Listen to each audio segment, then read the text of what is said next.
Good morning friend. आज हम start करने जा रहे हैं मेकिंग ऑफ द कॉन्स्टिट्यूशन।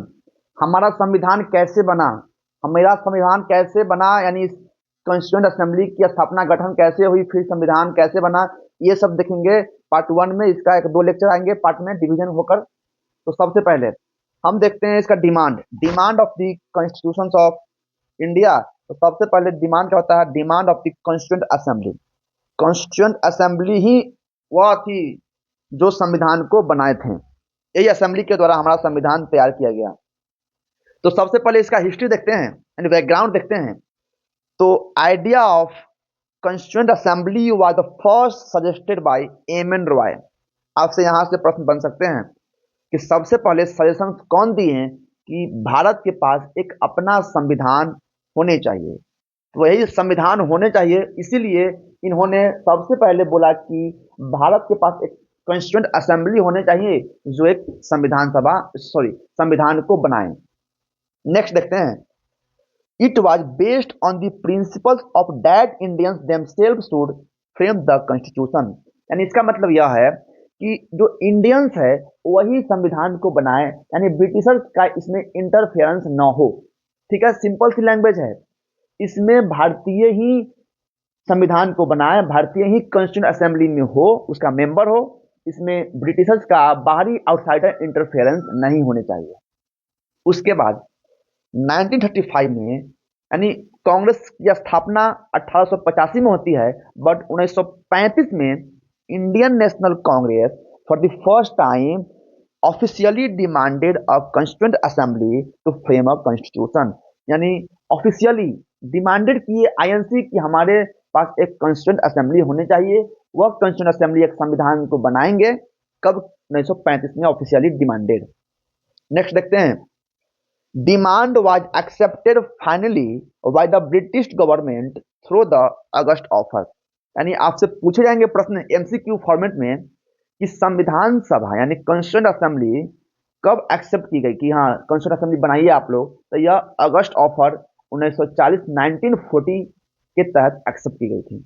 उसके बाद after years of political pressure, यानी भारतीयों के द्वारा एक पॉलिटिकल प्रेशर बनाई गई, उस वही प्रेशर्स के माध्यम से it was finally implemented under the cabinet mission plan 1946। But 1938 में क्या होता है कि पंडित जवाहरलाल नेहरू जी ने आईएनसी के बिहाफ से, यानी इंडियन नेशनल कांग्रेस के बिहाफ से कहा कि हमें अपना संविधान बनाने के लिए एक कॉन्स्टिट्यूंट असेंबली की जरूरत है जो कि वोटिंग के माध्यम से हो। क्या? वोटिंग के माध्यम से हो, जिसमें उस वोटिंग में आउटसाइडर यानी ब्रिटिशर्स का कोई योगदान इंटरवेंशन नहीं होनी चाहिए। ठीक है, यह अगस्त ऑफर को आईएनसी रिजेक्ट करती है और मुस्लिम लीग एक्सेप्ट करती है। उसके बाद आती है क्रिप्स मिशन। तो क्रिप्स मिशन क्या है, ये हम political history point of view से हम देखेंगे हिस्ट्री के लेक्चर में। अभी हम लोग पढ़ रहे हैं पॉलिटिकल पॉइंट ऑफ व्यू से, तो यह हम डिटेल देखेंगे जब हिस्ट्री की क्लास होगी उस टाइम पे। सिंपल जानिए कि क्रिप्स मिशन को मुस्लिम लीग रिजेक्ट कर देती है। देन 1946 में कैबिनेट मिशन प्लान आती है जिसके माध्यम से कॉन्स्टिट्यूंट असेंबली की गठन हो जाती है। ठीक है, देन हम देखते हैं कंपोजिशन। कंपोजिशन यानी स्ट्रेंथ क्या था। तो कॉन्स्टिट्यूंट असेंबली का जो स्ट्रेंथ था वह 300, टोटल कितना था? 389। सॉरी, यहाँ मिसप्रिंट हो गई है। टोटल मेंबर कितने थे? तो 389। 389 याद रखिएगा। इस 389 का भी डिवीजन था। जैसे कि डिवीजन कैसे था, इसमें 292 जो मेंबर्स थे from the British Indian provinces थे। 93 कहां से आ रहे थे? तो प्रिंसली स्टेट से।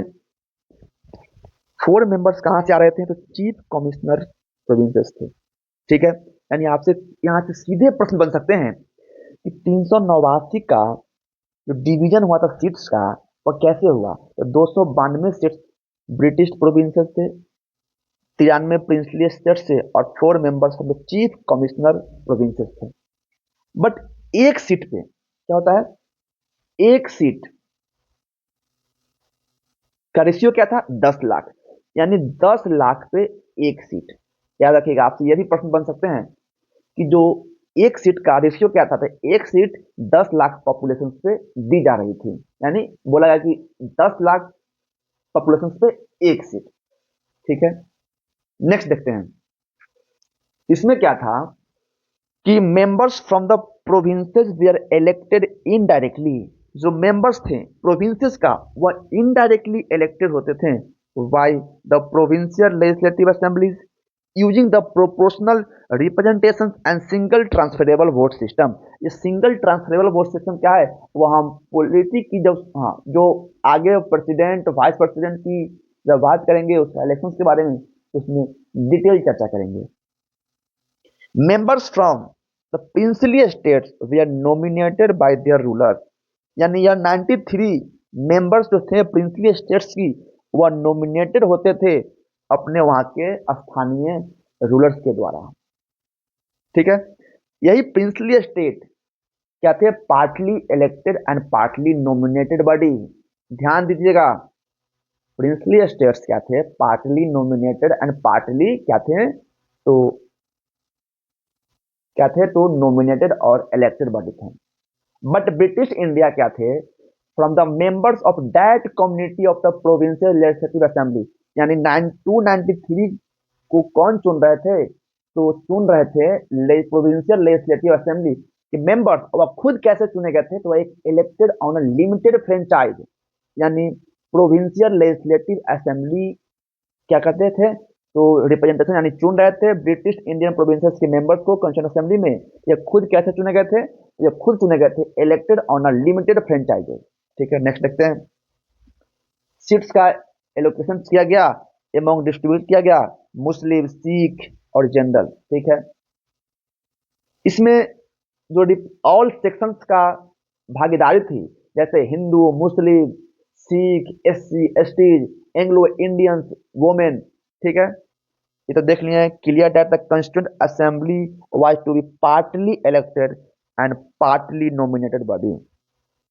देन नेक्स्ट देखते हैं, members were indirectly elected by members of the provincial assembly, open बताए हैं, who themselves were elected on the limited franchises. ठीक है, then working of the constitution. ठीक है, कैसे, जैसे सबसे पहला मीटिंग होता है 9 दिसंबर को 1946 में। तो उस टाइम पे टेम्पोररी चेयरमैन बना दिए जाते हैं किनको, तो डॉक्टर सचिदानंद सिन्हा को। बाद में डॉक्टर राजेंद्र प्रसाद भारतीय संविधान सभा की परमानेंट प्रेसिडेंट बनते हैं। उसके बाद मुस्लिम लीग इस संविधान कॉन्स्टिट्यूंट असेंबली को क्या करते हैं, बॉयकॉट करते हैं और डिमांड करते हैं कि हमको एगो और चाहिए कॉन्स्टिट्यूंट असेंबली, कि हमको पाकिस्तान बनावे के बाद। ठीक है, शुरू में ऐसा नहीं थे, मुस्लिम लीग के जो मोहम्मद जिन्ना थे, स्टार्टिंग में ऐसा पॉइंट ऑफ व्यू विचार के नहीं थे, बट लेटर मन में खोट आना शुरू हो गया भारत के प्रति। ठीक है, इसमें 2 वाइस प्रेसिडेंट थे कॉन्स्टिट्यूशन असेंबली में, एक थे एससी मुखर्जी और एक थे वीटी कृष्णमाचारी। ठीक है, कृष्णमाचारी वाज इलेक्टेड थे। उसके बाद पंडित जवाहरलाल नेहरू लाते हैं 13 दिसंबर 1946 को ऑब्जेक्टिव रिजोल्यूशन। यही ऑब्जेक्टिव रिजोल्यूशन बाद में चलकर प्रस्तावना यानी प्रियम्बल बन जाती है। इसमें क्या कहा गया है, बहुत शॉर्ट लेकर चल रहे हैं, एकदम लिटिल वे में समझाने की कोशिश कर रहे हैं, डिटेल पढ़ेंगे हम लोग प्रियम्बल में। Promotion of peace and welfare, यानी एक वेलफेयर स्टेट की स्थापना करने की बात करते हैं कि हमारा देश एक वेलफेयर और शांतिपूर्वक ढंग से वेलफेयर होने चाहिए। इसमें क्या था, safe guard for minority, tribal and backward के बारे में सोचा गया कि नहीं, इसको अपलिफ्टमेंट करना है एससीज, STs, minority, tribal, backward classes को।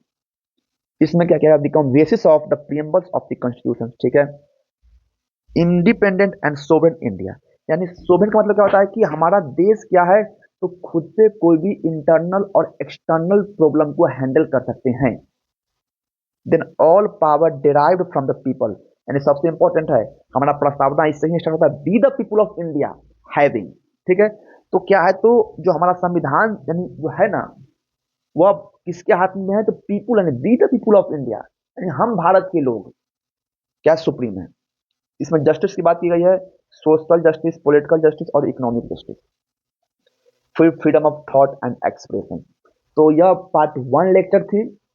सेकेंड लेक्चर्स में हम कमिटी, ड्राफ्टिंग कमिटी के मेंबर्स, कौन कौन से कमेटी किनके हाथ में थी, ये सब हम देखेंगे नेक्स्ट लेक्चर में। तो एक और बात, जब 296 पे क्या होता है, इलेक्शंस होते हैं, तो इसमें से 208 क्या है, आईएनसी जी जाते हैं, ठीक है। 73 मुस्लिम लीग और 15 अदर को मिलते हैं, अदर। तो हम आप लोग से रिक्वेस्ट करते हैं कि आप लोग वीडियो को अच्छी लगे, यदि वीडियो थोड़ा सा भी अच्छी लगती है, ये प्रेशराइज नहीं है, आपके अपने अंदर की इच्छा हो तो आप शेयर कीजिए। यदि आपको लगता है कि हम इस वीडियो के, इस यूट्यूब चैनल के माध्यम से थोड़ा सा रत्ती भर भी हमें ज्ञान प्राप्त हो रही है, हमें कॉम्पिटेटिव एग्जाम में सहयोग मिल रही है, तो आप लाइक कमेंट और शेयर कीजिए, बिल्कुल कीजिए, क्योंकि जब तक शेयर नहीं कीजिएगा तो यह ज्ञान और तक नहीं पहुंच पाएगा।